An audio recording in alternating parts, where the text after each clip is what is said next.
Welcome to Dadograms. I'm Jason M. Garrett, and I created Dadograms to help you win in life. And in this one, if you listen all the way through to the end, it will certainly do that. First, I'm going to be talking about redistribution. You know, taking money from the rich and giving it to the poor. And then I'm going to tell you what I think of that great idea. Then, I'm going to give you an incredible gift. I'm going to give you a step-by-step plan to become wealthy. It's virtually guaranteed to work if you actually follow it. This isn't some trick, it's not false hope, it's totally doable. No matter what job you have or ever will have, it can be done and should be done by each and every one of you. It's shockingly simple, and that's why few will actually be able to pull it off. Stick around because this Dadogram really can change your life. As you know, I'm a retired Navy commander and pilot. And I want to start with something I experienced early in the Navy. One of my collateral duties as a young officer was serving as a command financial specialist for an entire squadron. That meant that after several weeks of intense training, I personally did a financial assessment and counseling on more than 100 sailors, aging from 18 years all the way up to over 50 years old. These weren't just numbers on a paper. These were real people sitting across the desk from me as we went through their entire financial lives. This was done on a squadron and on a Navy ship. Often I would be counseling them with their financial lives in complete shambles. And what I saw was consistent, heartbreaking, and always self-inflicted. Sailors making maybe $1,200 a month back then, pulling into the parking lot in Corvettes or lifted trucks that swallowed half their paychecks before insurance, gas, and maintenance. Sailors with 5 or 6 maxed out credit cards proudly making the minimum payments as if that was actually winning. Others who thought that as long as they still had blank checks in their checkbooks, that they still had money in the account. I had to actually teach them the concept of a hot check because they'd never ever heard that before. They blew money on tobacco, alcohol, tattoos, and toys that bled them dry faster than payday loans. And of course, the worst of the worst were the divorces. Nothing detonates a financial disaster faster than a divorce. Day after day, I'd teach them about finances. I'd help them with their budgets, strategies, debt snowball plans, all the things that would work if they just stuck with them. But here's the hard truth. Out of every 50 sailors I counseled, maybe one, just one, would actually turn their financial life around. The others, they'd nod, agree, promise to do better, and then walk out and sabotage their own success all over again. That's not just a Navy problem. The military is a reflection of America as a whole.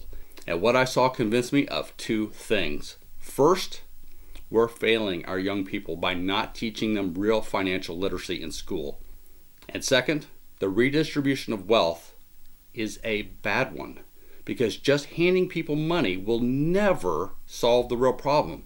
And that problem is the way poor people think. The reason I'm bringing all this up is because I was listening to a podcast recently where they had several PhDs who were suggesting that it's unfair that the poor are poor and that the rich are rich.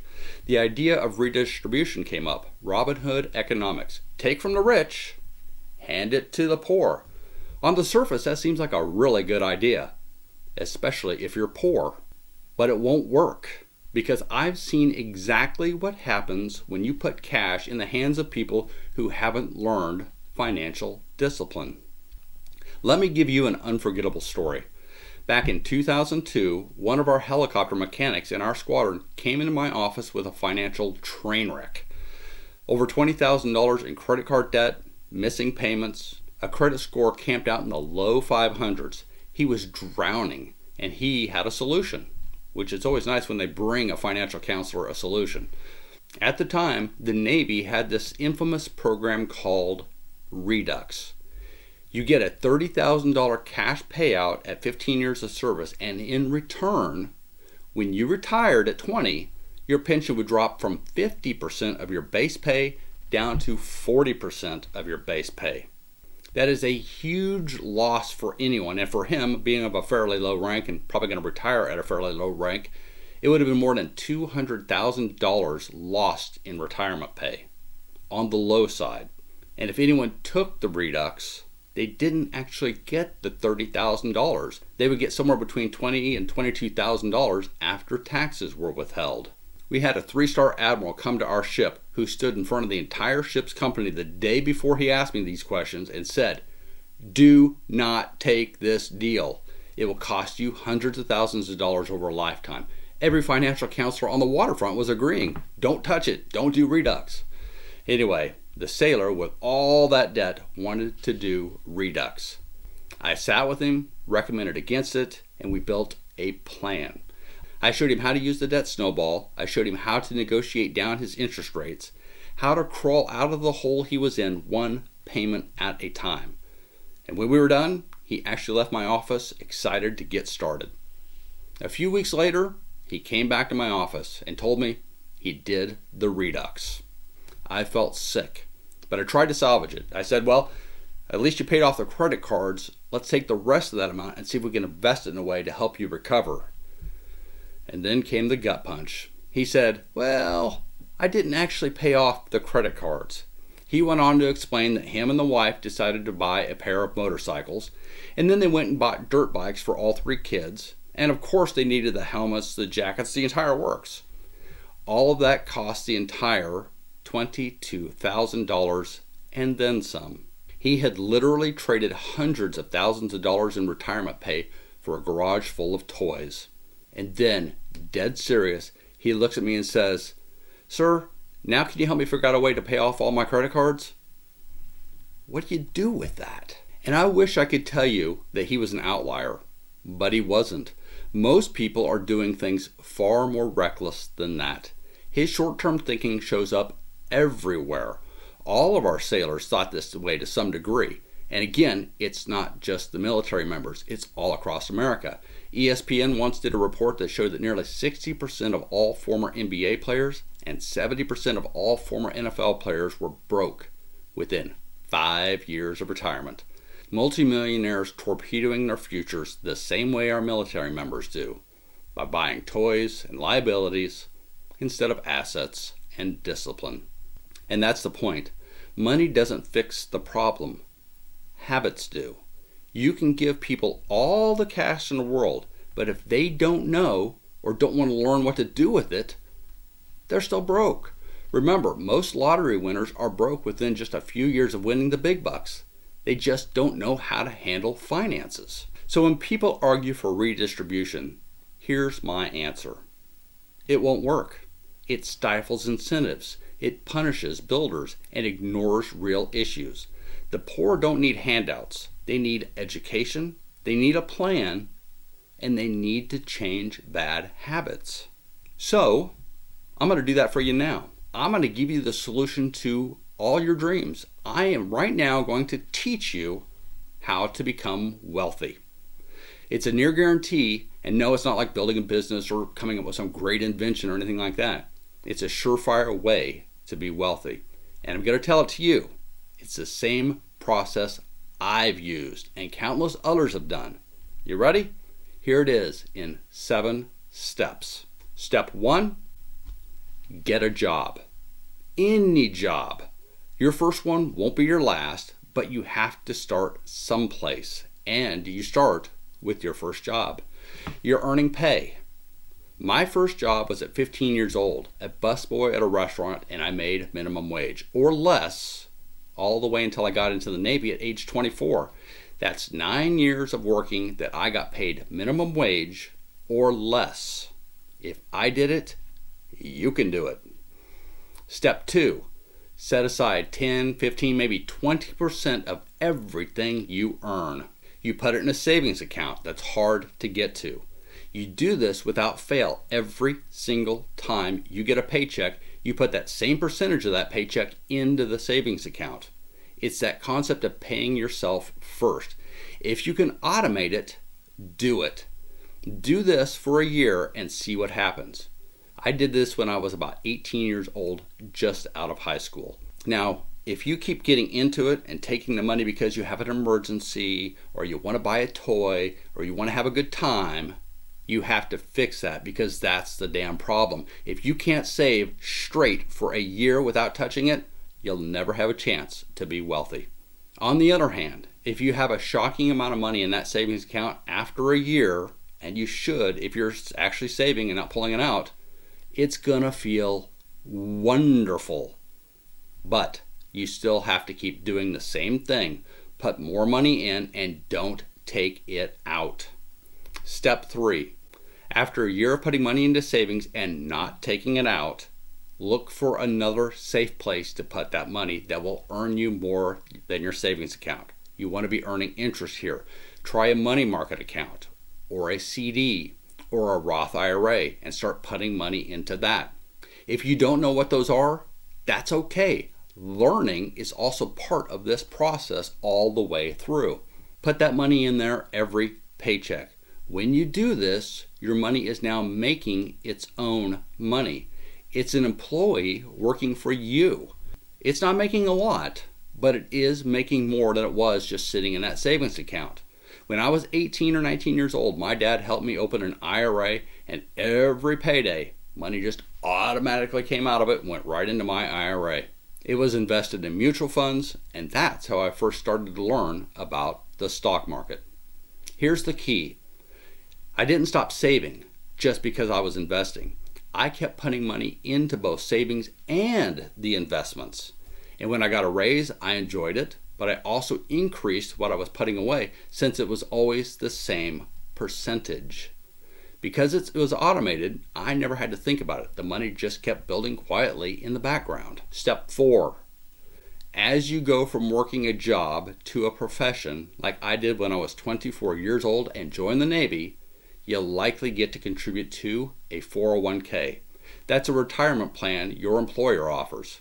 If they offer it, you do it. Put as much as you can into your 401k, especially if they're matching it.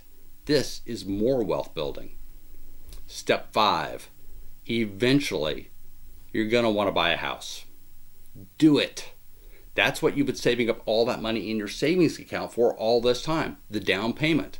Make sure it's a good one, in a good location that you can afford, and don't forget to consider insurance, taxes, and maintenance. And just so you know, having to put 20% down on a house, that's a myth. You may have to, but there are lots of programs out there that allow you to use less. So do your research. And also, you might be able to pull money from your 401k for the house. So don't forget to ask. In the meantime, as you buy a house, keep putting money away into savings and in your IRAs and your 401k, and keep improving the home you're living in. Maintain it well. For my wife and I, we got into our first home, a condo, when we were in our late 20s. 6. Eventually, you're going to want to move. Maybe you get a new job. Maybe you get promoted. Or you have a family and your house no longer fits your growing needs. This is important, folks. When you need to move, buy another house. And do not sell the old one. Keep it, rent it out. Now you have someone paying into your investment fund, your tenant who is paying down your old house. See, for my wife and I, that happened when we were 30. Step 7. If you keep putting some money into savings and assets like IRAs or 401ks and buy and keep a house on occasion, in 20 to 25 years, you will be on a path to being wealthy, if not already there. Then, when you get into your 40s, something weird's going to happen. And it happens to every single one of us. You suddenly get very, very interested in investing.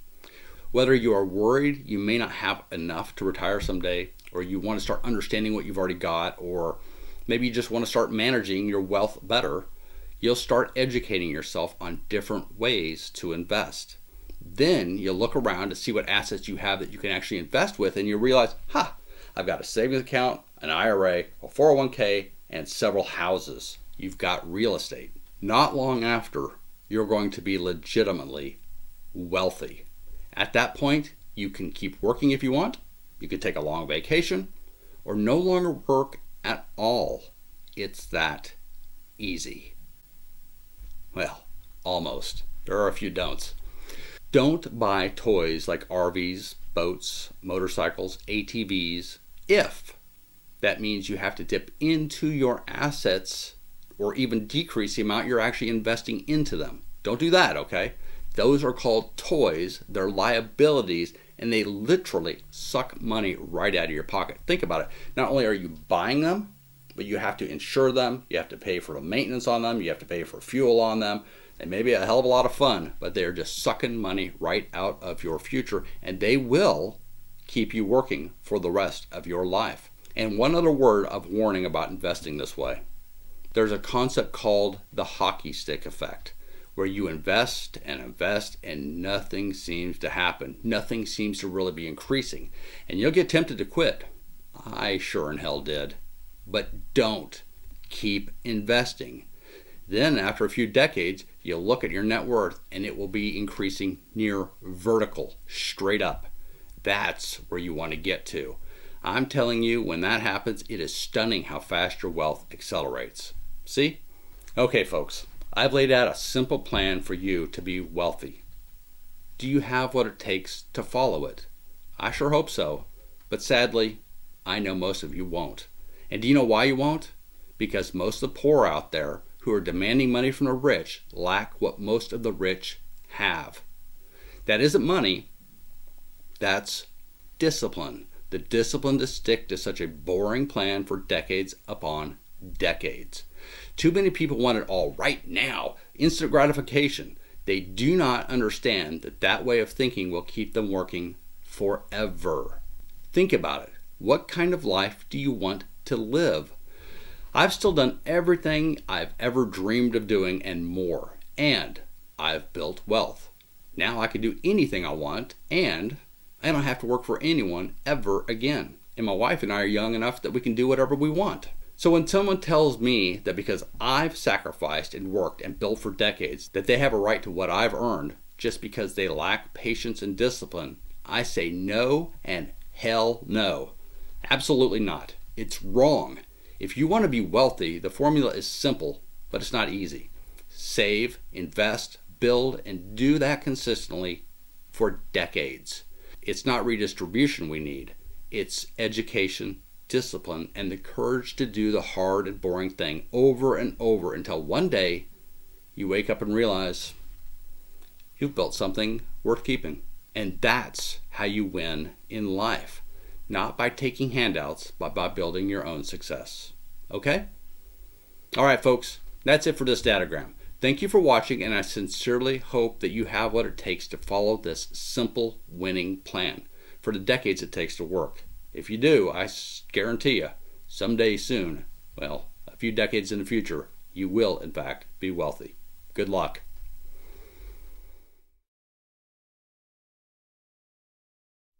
Hey, if you're still here at the very end, I'm going to give you a bonus. This is kind of like a hidden track on an old CD, and it can help you measure if you're on track to building wealth.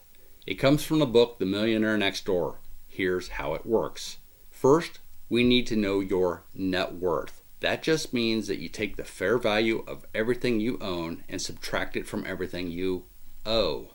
For instance, if you have a house and you could realistically sell it for about $225,000 and you still owe the bank $160,000, then you take $225,000 minus $160,000 and your net worth in this case would be $65,000. Now you'll need to do this for everything you own of value. Add up everything you own, like cash, retirement accounts, savings, cars, houses, anything you could sell. I'd skip clothing, but jewelry counts if it's real. Now subtract your debts. Credit cards, student loans, car loans, house mortgages, money you owe a friend, all of it. Whatever's left, that's your net worth. Now you have your net worth, and that was step one. Step two is use the millionaire's formula. This will help you figure out if you are a PAWS, a prodigious accumulator of wealth, or a UAWS, an underaccumulator of wealth. If you want to be wealthy, you need to be a PAWS. So keep that in mind. Here it goes. Take your age, multiply it by your yearly income, then divide it by 10. So let's say you're 40 years old and you make $100,000 a year. The formula says your net worth should be $400,000. Now compare your actual net worth to this number. If you're ahead of that number, you're doing great. If you're behind, don't panic. You're not a failure. It just means that you probably haven't been focused on the right things now. You now need to get serious about savings, investing, and sticking with the plan. Here's the secret. The formula isn't about making you feel bad financially. It's just a measuring stick. It shows whether your habits are building wealth over time or whether money is slipping through your fingers. The point is, you can catch up. You can change your habits starting today. Stick with the steps I gave you, and over the years, your net worth will grow.